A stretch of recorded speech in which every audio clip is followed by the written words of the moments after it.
Today, compared to every other major country on earth, our distribution of wealth and income is worse, and it is worse in this country today than in any time since the late 1920s.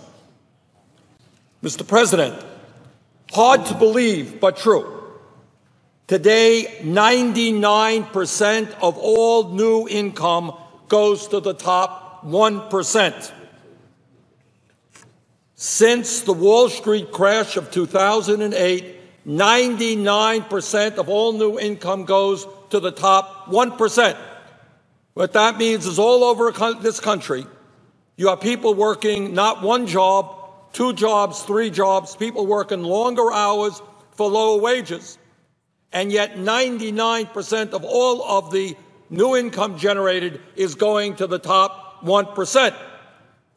And in the midst of that reality, what our Republican colleagues say, well, hey, only 99% of all new income goes to the top 1%. What can we do to make the richest people even richer? Mr. President, median family income in this country since 1999 has gone down by almost $5,000. Families are struggling to put bread on the table, to send their kids to college, to take care of their basic needs. But the Republican budget says, oh, the middle class is shrinking, people are struggling. What can we do to make life even harder for the working families of our country?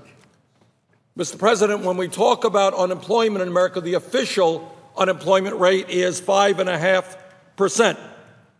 The true unemployment, real unemployment, however, is 10.9%. If you include those people who have given up looking for work and people who are working part-time when they want to work full-time. Youth unemployment, which we never talk about, is over 17%, and African-American youth unemployment is literally off of the charts. Does the Republican budget say, how do we put the American people back to work? How do we help our young people who are desperately looking for jobs or looking for education? Quite the contrary. The Republican budget cuts virtually every program out there that is designed to help working families and unemployed workers. Mr. President, the typical male worker, that male worker in the middle of the American economy, incredibly made $783 less last year than he did 42 years ago. In other words, the middle class of this country is moving. Unfortunately, it is moving in the wrong direction. Does the Republican budget say, okay, we're going to raise the minimum wage so that everybody in this country who works 40 hours a week can live with dignity? No, it does not. In fact, again, it moves us in exactly the wrong direction.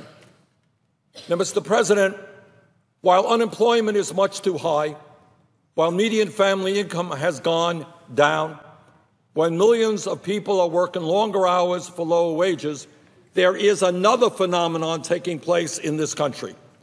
And that is that the wealthiest people and the largest corporations are doing phenomenally well.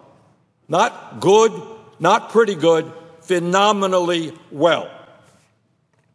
Mr. President, today we live in a society where the top 1% owns almost as much wealth as the bottom 90%. Here's the chart. The top 1% owns almost as much wealth. Here's the top 1% going up. Here's the bottom 90% going down. That is the reality. As the Republican budget say, wow, look at that extraordinary disparity in wealth, and we're going to do something about it. Yeah, they do something about it. Their proposals will make the rich even richer and working people even poorer.